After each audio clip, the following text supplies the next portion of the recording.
Bom, então, poxa, agora ficou bom. Irmãos, mais uma vez estou aqui diante de vocês, diante da glória de Deus. E esse mês, a nossa igreja adotou como tema a família.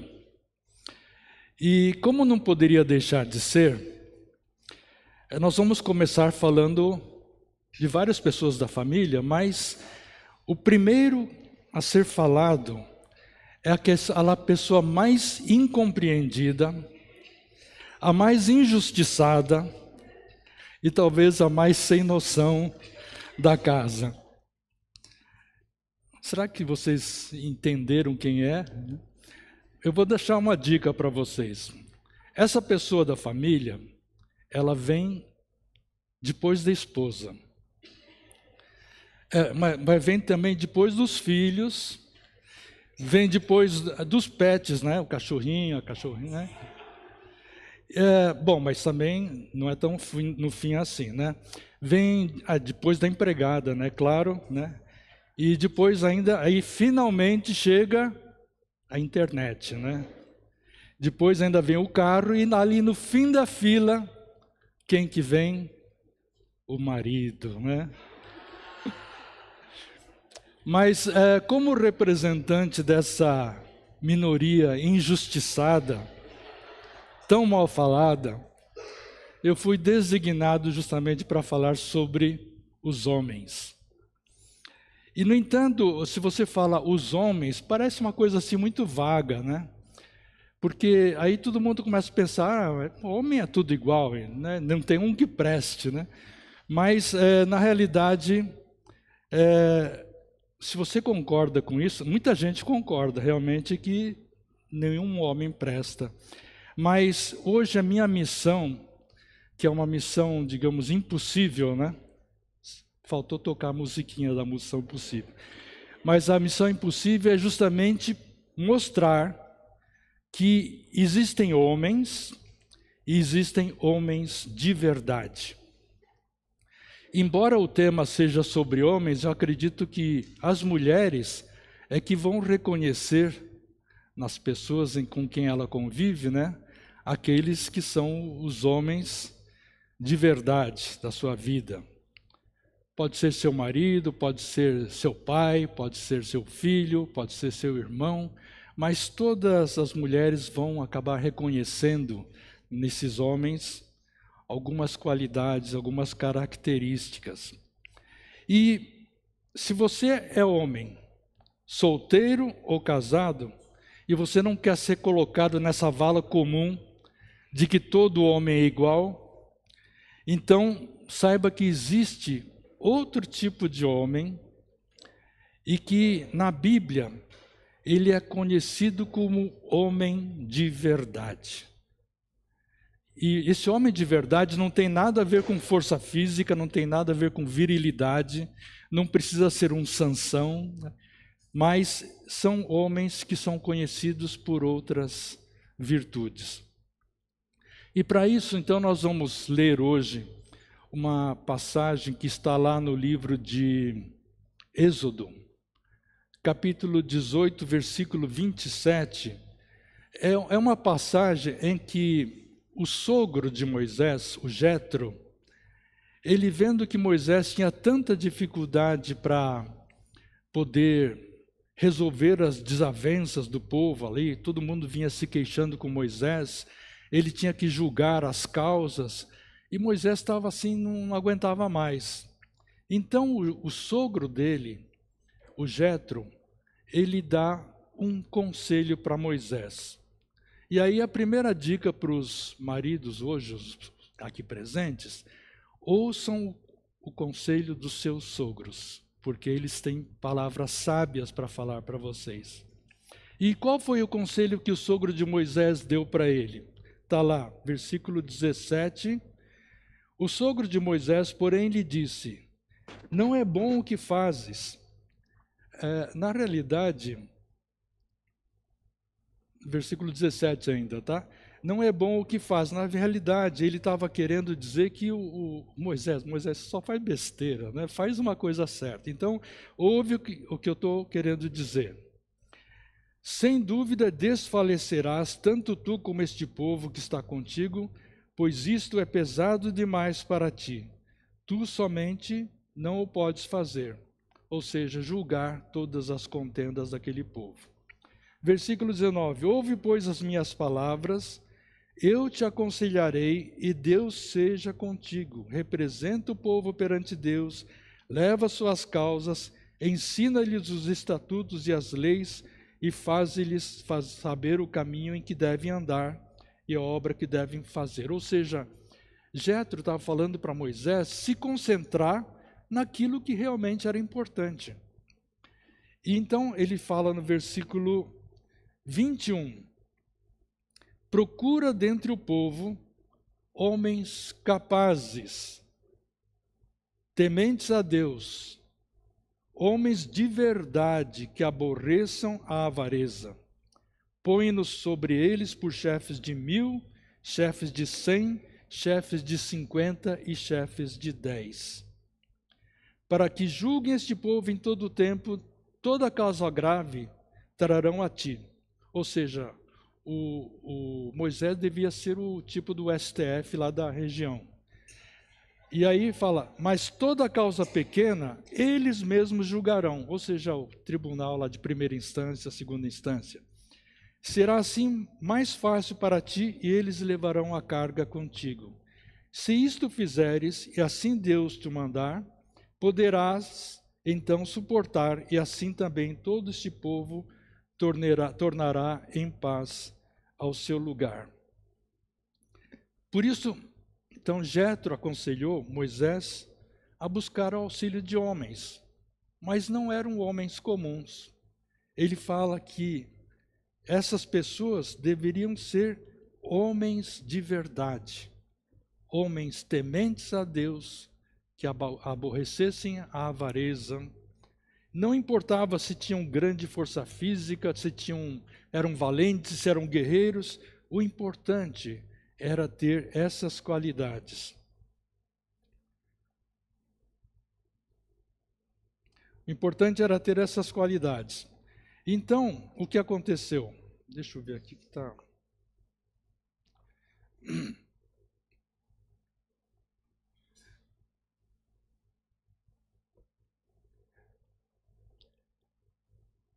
Ou seja, a primeira qualidade que ele enumera aí é que tinha que ser temente a Deus.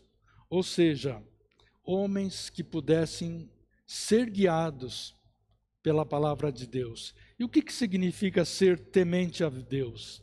Ser temente a Deus é reconhecer a sua fraqueza, a sua incapacidade, a sua vulnerabilidade. Uma vez que a pessoa reconhece isso diante da majestade, do poder, da grandeza de Deus, ele pode então ser preenchido com novas capacidades, capacidades de lealdade, de firmeza, de caráter, de hombridade. No hebraico, a palavra verdade tem um significado de integridade, de firmeza, de lealdade, de credibilidade. Então, esses homens que Moisés escolheu deveriam ter essas características. E certamente Deus escolheria essas pessoas também. Certa ocasião, quando o Davi ia passar o trono para o seu filho Salomão, Davi já estava em idade avançada, mas Salomão ainda era assim, digamos, meio imaturo, muito inexperiente. Então ele chamou o seu filho e falou: meu filho, Salomão, seja homem. E quando ele falou isso, ele não quis dizer, olha, você seja macho, ou se você seja de força, você seja um homem viril, porque isso aí Salomão tinha de sobra. Mas ele queria dizer para Salomão o seguinte: ó, Salomão, você tem que ser uma pessoa mais madura. alguém em que o povo possa acreditar, alguém que o povo possa espelhar-se para te seguir. O próprio apóstolo Paulo, esse sim era um homem de verdade. Você vê, Paulo, ele não era um homem forte. Aliás, quando ele estava à idade um pouco mais madura, ele sofria de outros problemas, uma série de doenças, não sei, ele fala, né, do espinho na carne. Mas Paulo, que sofreu naufrágio, que foi açoitado, que teve fome, que teve sede, que teve frio, esse era um homem. E ele falava assim lá em 1 Coríntios, capítulo 13, versículo 11. Quando eu era menino, falava como menino, sentia como menino, pensava como menino. Mas quando cheguei a ser homem, desisti das coisas próprias de menino.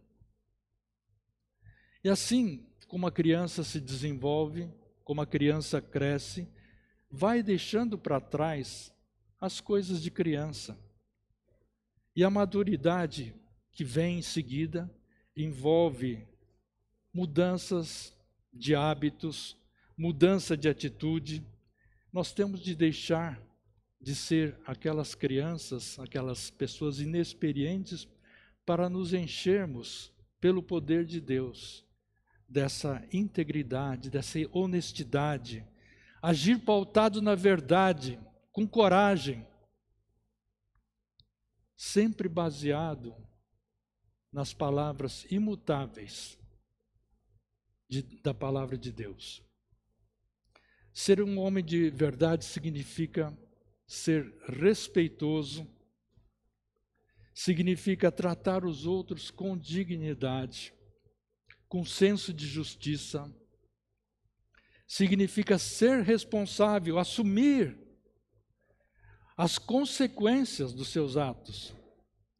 Essas características devem ser moldadas ainda quando a gente é jovem, ainda quando nós somos solteiros, porque quando a gente se casa, aí realmente o bicho pega. Porque nessa transição da vida de solteiro para a vida de casado, aí realmente muda completamente, a vida vira do avesso. Quem é casado aqui sabe disso, né? E por isso mesmo, essa maturidade deve ser alcançada ainda quando solteiro, porque esse homem solteiro, ele se casa e ainda continua com essa cabeça de criança, com a cabeça inexperiente. Na hora que ele se casar, então ele vai sentir todo o peso do casamento e aí ele acaba sucumbindo e com ele, juntamente com ele, o casamento. Então, como eu falei, existe uma transição muito forte na vida do homem. Na da mulher também existe essa transição, isso aí vai ser falado posteriormente, uma outra mensagem. Mesmo assim, o que a gente vê, muitos jovens, né, apaixonados, muitos jovens sonhadores, não vem a hora de subir lá ao altar, né, e se casar com aquela mulher que ele namorou, que ele conheceu durante a sua adolescência ou mais na sua mocidade. E ele fica assim, imaginando que depois que se casar, ele vai voltar para casa e a mulher vai estar lá no portão da casa, linda e maravilhosa, esperando ele, né, com a comidinha pronta, a comidinha igual a mãe fazia, né? E depois, quando ele acordar de manhã, a esposa vem acordá-lo com um beijinho, já perfumada, já maquiada, né? Com o café da manhã ali na cama. Olha, se a sua expectativa de casamento é essa, pode casar que é assim mesmo, viu? Os homens casados aqui não me deixam mentir sozinho, tá? Mas É assim mesmo, pode casar que vai dar certo, né?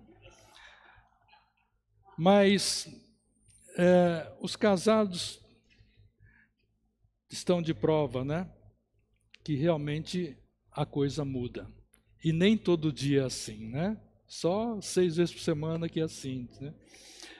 Mas antes de se casar, tem aqui um outro conselho que a Bíblia nos dá.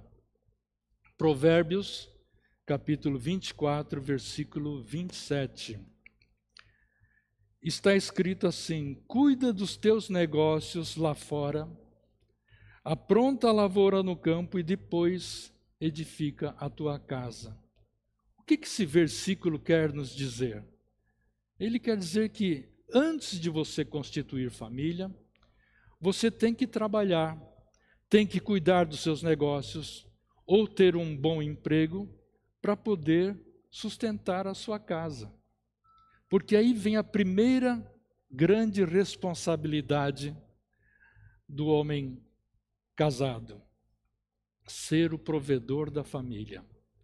Olha, não importa se sua mulher tem os seus próprios rendimentos, não importa se ela ganha mais do que você, não importa se ela contribui para o orçamento doméstico, não importa se o pai dela é muito rico. Se faltar o pão na mesa, a responsabilidade é do homem. Outra coisa,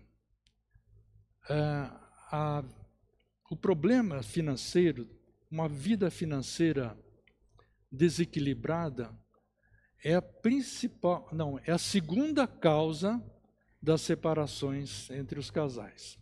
A primeira causa eu vou falar mais tarde. Mas, por outro lado, ter uma vida financeira equilibrada é necessária, porém não é suficiente para manter um casamento em pé. Porque o homem, ele é o cabeça da casa. E ser o homem de verdade, conhecedor da palavra, esse homem entende que Deus o constituiu o cabeça do lar. Está lá em 1 Coríntios, capítulo 11, versículo 3. Quero, entretanto, que saibais ser Cristo o cabeça de todo homem, e o homem o cabeça da mulher, e Deus o cabeça de Cristo. O homem é o cabeça da mulher e a mulher é o pescoço, né? Então, a cabeça faz tudo o que o pescoço mandar, né? O homem sábio sabe disso, né? E o homem, sendo o cabeça do lar, ele é responsável por conduzir e manter a sua família unida. Na alegria ou na tristeza, na doença ou na saúde, né? Você lembra os votos que você fez no dia do seu casamento? Mas ser o cabeça do lar significa dar o exemplo. Não um exemplo qualquer, mas dar o bom exemplo. E para conduzir a sua família unida, o marido vai ter que usar das características que Deus lhe deu de integridade, de fidelidade, de coragem moral. Ser o cabeça do lar significa governar a sua casa com autoridade, mas não confunda autoridade com autoritarismo. Se você tem que falar na sua casa, tem que gritar, falar, quem manda aqui sou eu, é porque você já perdeu a autoridade faz muito tempo. Porque o homem de verdade, ele conduz a sua casa servindo, da mesma forma como Cristo fez lá em Marcos capítulo 10, versículo 45, diz o seguinte: pois o próprio Filho do Homem não veio para ser servido, mas para servir e dar a sua vida em resgate por muitos. Exercer a autoridade servindo ao lar, servindo a esposa, servindo aos filhos. E a mesma Bíblia que ensina que o homem é o cabeça da mulher, ensina também que o homem deve tratar a sua esposa como a parte mais frágil. 1 Pedro, capítulo 3, versículo 7, diz: maridos, vós igualmente vivei a vida comum do lar, com discernimento e tendo consideração para com a vossa mulher como parte mais frágil. Tratai-a com dignidade, porque sois juntamente herdeiros da mesma graça de vida. Da mesma forma como Deus amou, como Cristo amou a igreja e deu a sua vida por ela, o homem de verdade tem que estar disposto a dar a sua vida em favor da sua esposa. Colossenses 3,19 fala: maridos, não trateis as vossas esposas com aspereza. O homem tem que tratar a mulher com doçura, com amor. E o homem de verdade, ele não se reconhece pelo tom da sua voz, nem pelo seu porte físico, mas o homem de verdade é reconhecido pela forma como ele trata a sua esposa, como ele se doa a ela, da forma como ele a ama, o quanto a honra e o quanto se dá e luta pelo sustento tanto dela como dos seus filhos, da sua família.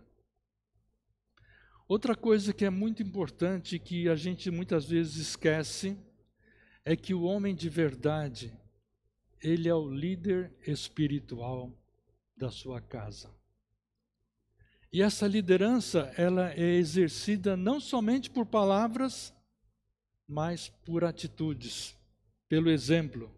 E muitos falam que são chefe da casa, mas no momento de buscar a Deus, no momento de encaminhar seus filhos nos caminhos do Senhor, no momento de conduzir seus filhos à salvação de Jesus, no momento de educar seus filhos, de discipliná-los, eles transferem essa responsabilidade para a esposa. Se devido à questão de trabalho ou questão de doença, o homem não tem possibilidade de educar seus filhos nos caminhos de Deus, ele pode até delegar essa função para a esposa, mas depois ele não vai poder dizer: olha, esse filho que você criou é um mal educado, é um mal criado, é uma ovelha negra da família. Não, porque a esposa pode educar o filho, porém a responsabilidade continua a ser do marido. E o homem de verdade, então, deve primeiro buscar a Deus e manter um compromisso sério com Ele. Dessa forma, ele pode inspirar toda a sua família a se posicionar junto com o Senhor. Lá no livro de Atos, capítulo 3, versículo 16, tem uma passagem que Paulo estava preso em correntes e de repente houve um terremoto ali e tal, e as cadeias se abriram e o carcereiro pensou que todo mundo tinha fugido, né? E o carcereiro ia lá se suicidar. Aí Paulo grita para ele e fala assim: não se mate. E depois disse para ele: crê no Senhor Jesus e serás salvo tu e a tua casa. Eu falei 3,16, é isso aí? Bom, não era exatamente esse que está colocado, mas crê no Senhor Jesus e serás salvo tu e tua casa. Quando o líder da casa se posiciona em Cristo, o seu exemplo, a sua autoridade, fará com que toda a sua família também assuma o mesmo posicionamento. E o que a gente fica triste de ver é que alguns, simplesmente deixam os seus filhos na porta da igreja e vão embora. E deixam para os professores da escola dominical, para os tios, para os coleguinhas mais velhos, cuidarem da educação espiritual da criança. Não, os pais têm de dar o exemplo. E o filho está toda hora olhando o que o pai está fazendo. Os pais devem assumir esse compromisso de serem os líderes espirituais, os sacerdotes do lar. Outra coisa, ser homem de verdade significa ser fiel à sua esposa. É um ponto difícil, né? O homem de verdade é marido de uma só mulher. Eu havia dito que as finanças são a segunda causa maior de separação entre os casais, pois a primeira causa é justamente a questão da infidelidade. A infidelidade conjugal.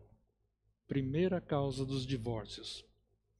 E eu tenho aqui lá no Google, né?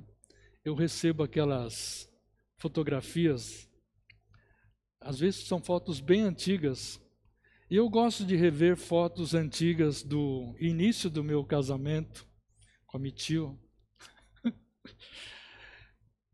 Porque geralmente as fotos, elas retratam momentos alegres, né? Ninguém tira foto na hora que está brigando, né? A gente tira foto na hora da alegria, tal. E aquelas fotos antigas me faz relembrar momentos alegres que nós passamos juntos, faz relembrar momentos em que a gente venceu alguma etapa na vida, em que a gente viu aquele primeiro filho, em que a gente superou alguma dificuldade, em que a gente alcançou alguma vitória. E hoje eu tenho certeza que esses momentos não seriam possíveis se não fosse ao lado da Mitio.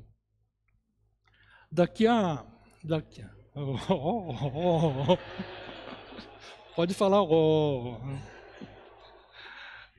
Quando nós nos casamos, olha, foi em janeiro de 1977, né, Mitio? Foi isso? Janeiro de 1977. A maioria aqui não tinha nem nascido.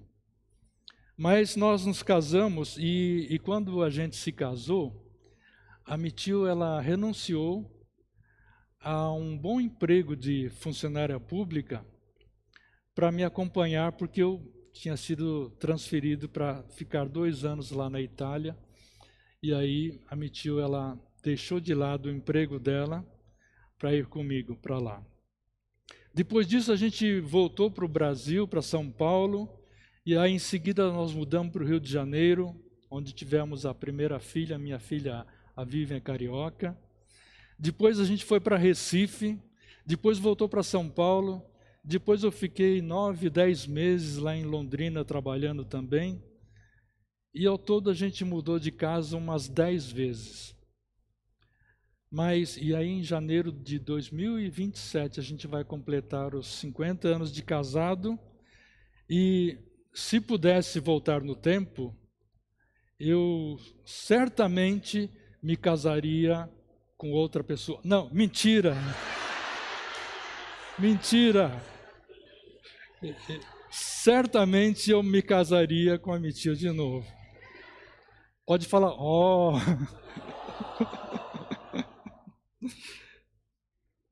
E a Bíblia fala, né, lá em Provérbios, capítulo 18, versículo 22. O que acha uma esposa, acha o bem e alcançou a benevolência do Senhor. Existem outras versões desse mesmo versículo que fala que quem acha uma esposa encontra um tesouro.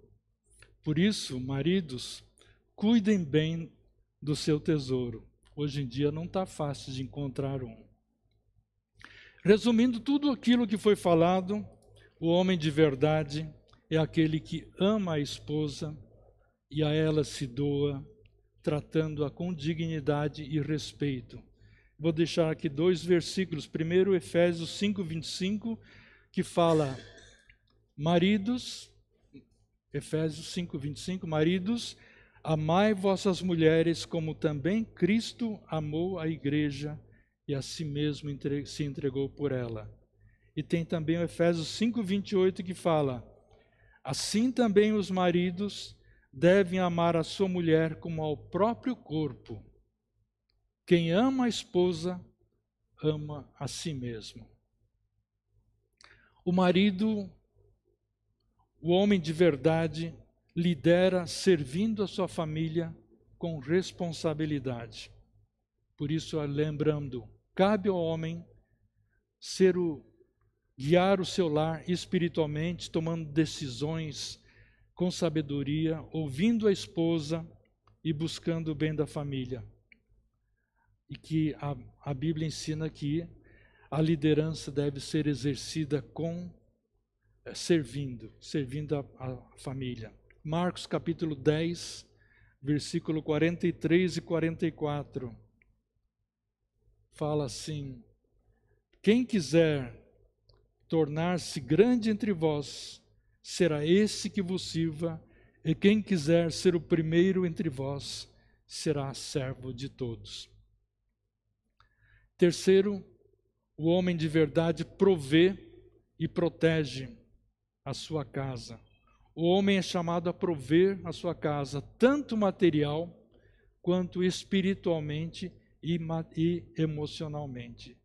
Isso envolve cuidar das necessidades físicas, emocionais e espirituais da família. Tem um versículo que está lá em 1 Timóteo capítulo 5, versículo 8, que fala: mas se alguém não tem cuidado dos seus, e principalmente dos da sua família, negou a fé e é pior que o infiel, pior que o descrente. Quarto, vive com compreensão e honra. O homem que deve tratar a esposa com respeito, consideração e honra e criar os filhos na disciplina e na admoestação do Senhor. Nós já vimos essa questão, esse versículo 1 Pedro 3,7. Eu vou pedir para projetar somente o Efésios capítulo 6, versículo 4, que fala: vós pais, não provoqueis os vossos filhos à ira, mas criai-os na disciplina e na admoestação do Senhor. Uma coisa interessante que quando fala em pais, a gente interpreta como se fosse pai e mãe. Mas na realidade, se você for buscar lá no original, no grego, onde foi escrito isso, está escrito que pais, pai mesmo, pai homem. Vós pais, não provoqueis vossos filhos à ira, mas criai-os na disciplina e na admoestação do Senhor. E quando é que a gente provoca a ira nos filhos? Quando a gente se contradiz. Quando a gente fala uma coisa e faz outra. Isso deixa os filhos irados. Porque ele fala: você manda fazer isso, mas você mesmo não faz. Por isso, não provoqueis os vossos filhos à ira. Fidelidade, o homem de verdade age com fidelidade. O marido deve ser fiel tanto em ações quanto em pensamentos. A fidelidade no casamento é essencial para perpetuar uma aliança. Aliança que você fez com a sua esposa e com Deus. E para perpetuar essa aliança, você tem de ser fiel à sua esposa. Hebreus capítulo 13, versículo 4. Hebreus 13, 4 diz o seguinte: digno de honra entre todos seja o matrimônio, bem como leito sem mácula, porque Deus julgará os impuros e os adúlteros. Bom, depois de todos esses versículos que realmente nos dão o direcionamento que Deus quer para o homem de verdade, você pode falar assim: isso aí é impossível. Eu digo também, ser um homem de verdade não é fácil. Eu diria que realmente que é impossível se nós quisermos nos transformar pelas nossas próprias forças e pela nossa vontade. Por isso que a Bíblia diz o seguinte, em Lucas capítulo 18, 27. Os impossíveis dos homens são possíveis para Deus. Somente com a força do Espírito Santo, o homem pode se tornar um homem de verdade. Por isso, o primeiro passo para se tornar um homem de verdade, segundo o coração de Deus, é justamente nos colocarmos na completa dependência do Senhor, crendo que Ele é poderoso para completar a boa obra que Ele iniciou em nós.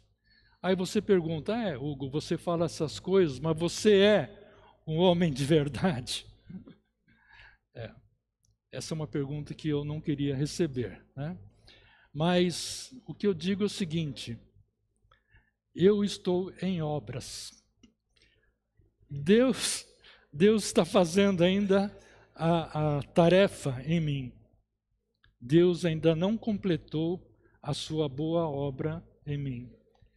E essa tarefa não sei quando será completada, mas a gente vai estar sempre em obras, querendo justamente nos tornar essa pessoa que Deus quer que a gente seja. O último versículo que eu vou deixar para vocês aí, Filipenses capítulo 1, versículo 6. Estou plenamente certo de que aquele que começou boa obra em vós há de completá-la até o dia de Cristo Jesus. Vocês creem nisso? Amém. Vamos orar. Pai amado, nós queremos te agradecer porque as tuas palavras são duras, mas sabemos que nós temos de trilhar por elas se quisermos ser homens de verdade, homens que sejam fiéis tanto à nossa família, mas também principalmente fiéis a Ti. Senhor Deus, nós sabemos da nossa incapacidade, nós sabemos da nossa vulnerabilidade, mas queremos pedir, Senhor Deus, que pelo poder do Teu Espírito Santo, possamos realmente nos tornar essas pessoas que o Senhor quer que a gente seja. Abençoa, Senhor Deus, os homens aqui presentes, abençoa, Senhor Deus, os maridos, os pais, abençoa, Senhor Deus, os filhos, abençoa, Senhor Deus, as esposas, as filhas, as mulheres aqui presentes, de maneira, Senhor Deus, que possamos todos nós constituir famílias que sejam para a honra e para a glória do Teu nome, famílias realmente que Te louvem, que Te engrandeçam e que realmente façam a diferença na nossa sociedade. Porque nós oramos e nós Te agradecemos no nome de Jesus. Amém.